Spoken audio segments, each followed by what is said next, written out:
Jair Messias Bolsonaro decidiu quebrar o silêncio e acabou de fazer aqui uma revelação bombástica que pegou o Brasil inteiro de surpresa. E tem muita gente que está desesperada após aqui essa informação, essa confirmação que acabou de ser aqui confirmadíssima por Jair Messias Bolsonaro. Vocês vão ficar de queixo caído.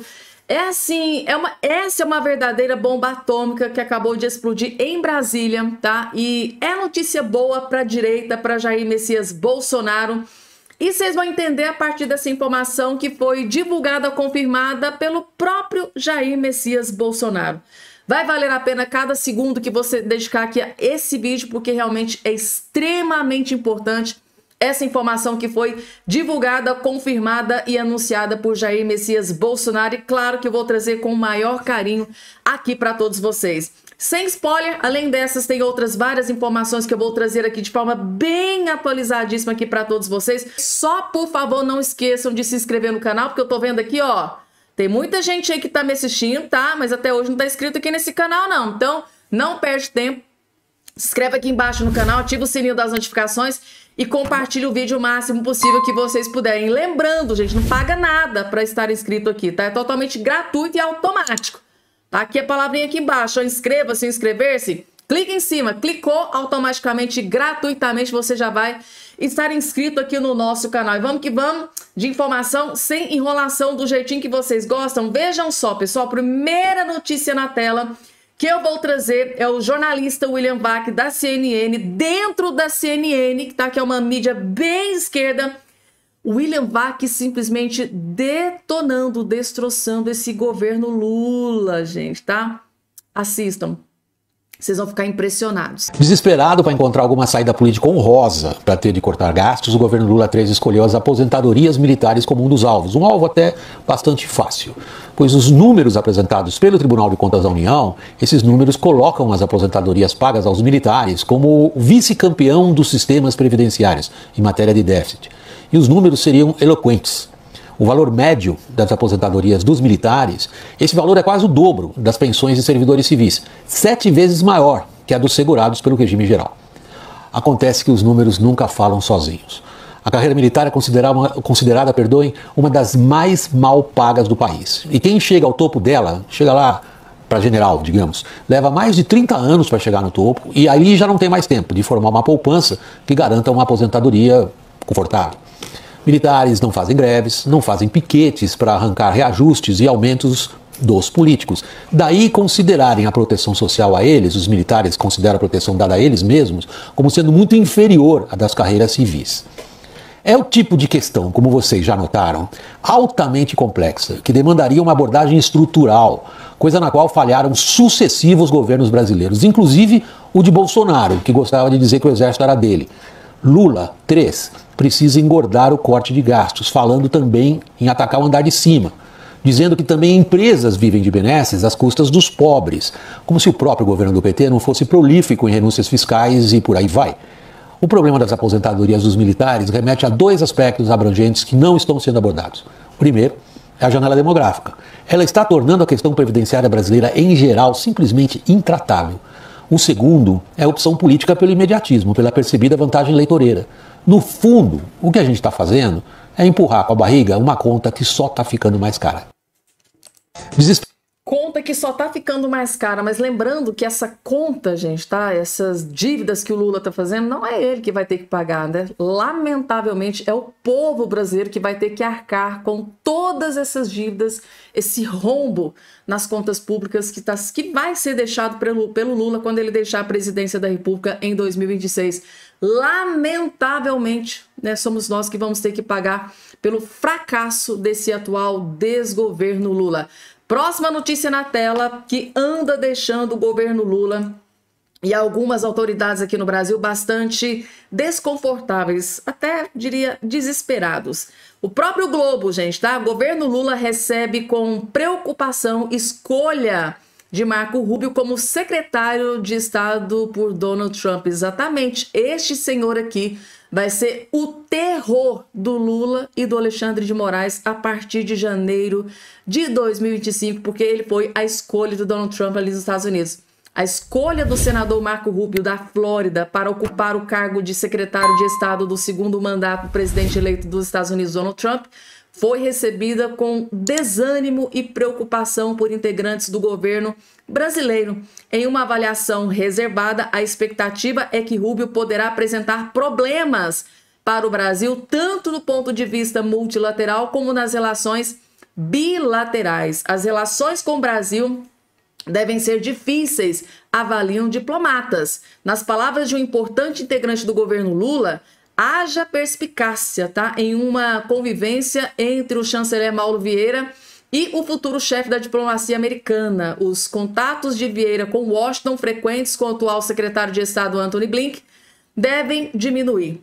A proximidade das relações entre Brasil e China já incomodava o Rubio, né, como parlamentar. No início do ano passado, o senador escreveu um artigo sobre o tema. Diz que o presidente Lula da Silva recorria a Pequim atrás de dinheiro, porque não encontrava financiamento por parte do governo de Joe Biden. Apoiador do ex-presidente Jair Bolsonaro, Marco Rubio, comemorou o resultado das eleições de 2018 em uma rede social. Ele escreveu: "O novo governo de Bolsonaro apresenta uma oportunidade de garantir uma aliança mais forte e estratégica com nossa nação, que pode beneficiar o povo brasileiro." E quanto a isso, não resta a menor dúvida.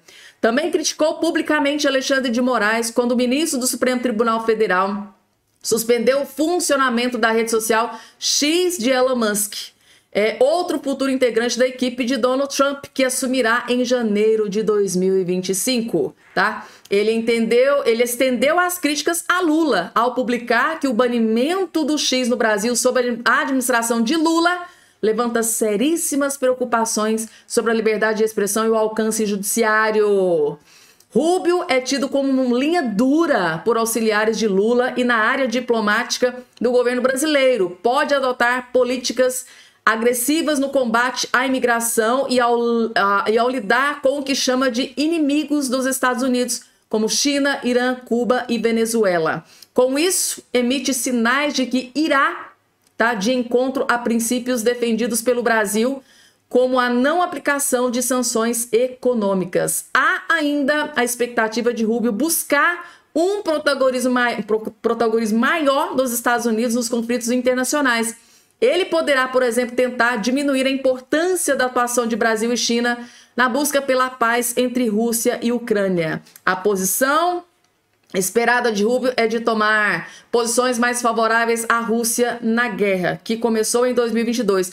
O senador chegou a votar contra uma ajuda militar de 95 bilhões aos ucranianos, gente. Tá aqui a informação divulgada, ou seja, este senhor que está aparecendo aqui, o Marco Rubio, tá, escolhido pelo Donald Trump, vai ser, sim, sem a menor sombra de dúvida, um terror, tá? Na vida de Lula da Silva, do Itamaraty, Mauro Vieira, Alexandre de Moraes aqui no Brasil, porque ele já teceu duríssimas críticas a várias autoridades, principalmente Lula e o Alexandre de Moraes aqui no Brasil. Agora, para vocês entenderem por que é o desespero do Lula, né, do PT, da esquerda, Mauro Vieira, Itamaraty, e também sobrou até para o Alexandre de Moraes aqui em toda essa questão.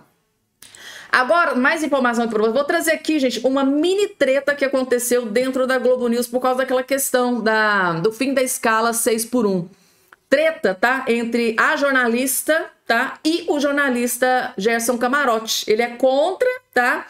Essa questão, fim da escala 6x1, e ela já é a favor. Aí teve ali um pequeno atritozinho que vale a pena a gente ver. Vejam só. O Lula, que o Guga colocou, Camarote, a Revolução Industrial, quando ela surge no século XVIII, se fosse pela relação dos trabalhadores com as indústrias à época, você não teria nenhum benefício. Isso vai surgindo porque a sociedade vai discutindo, vai pressionando e o Estado vai se manifestando sobre isso. Opa, precisa de regra aqui. Opa, criança não pode trabalhar.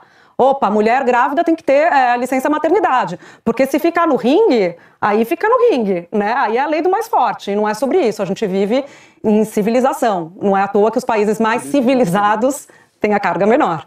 Ela tá lhe dando uma lição de moral no... Não adianta só... Aqui, ó. Ela tá lhe dando uma lição de moral no Camarote. O Camarote, você vê que tá ali bem assim, não tá gostando muito ali do posicionamento da mulher, mas vejam só. Civilizados têm a carga menor.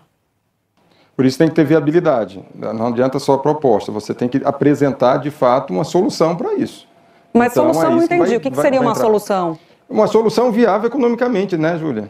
Porque porque as empresas não conseguiriam bancar, é isso? Dependendo...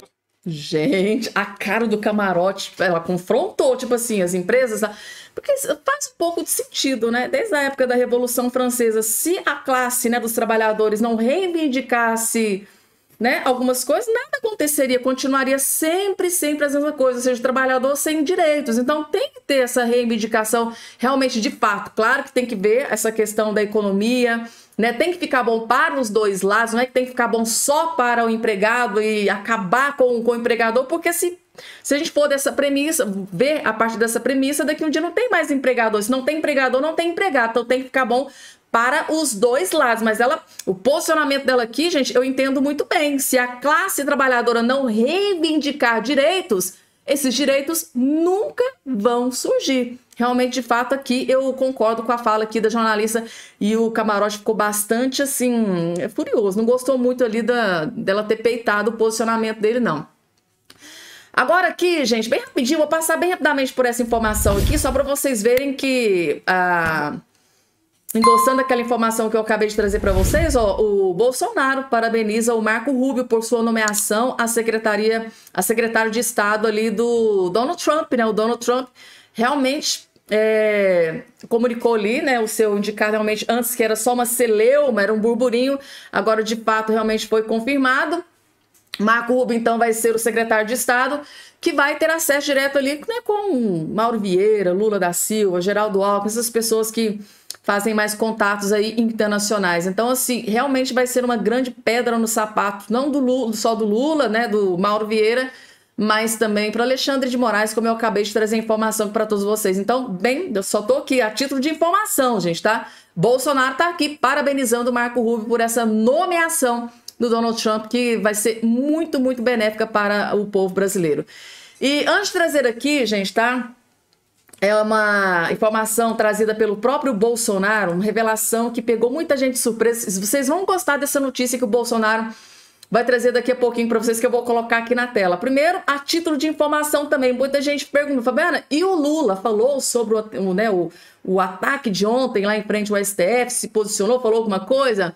Até agora, até esse momento, né, que eu tô gravando esse vídeo aqui, ó, Lula silencia sobre explosões na Praça dos Três Poderes. Então, até esse momento, o Lula não falou absolutamente nada sobre o que aconteceu ontem com aquele senhor que, lamentavelmente, fez aquela atrocidade ali em frente ao STF.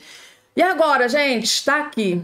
Jair Messias Bolsonaro quebrou o silêncio e trouxe uma revelação mega importante para nós. Olhem só, através da coluna do Portal de Notícias Metrópolis, Igor Gadelha. Vejam só o impacto que isso aqui traz para a direita no Brasil. Bolsonaro, sou candidato até minha morte política ser para valer. Ou seja, eles estão tentando matar o Bolsonaro politicamente se falando. Vocês sabem que isso está acontecendo desde quando ele saiu da presidência da República, tá?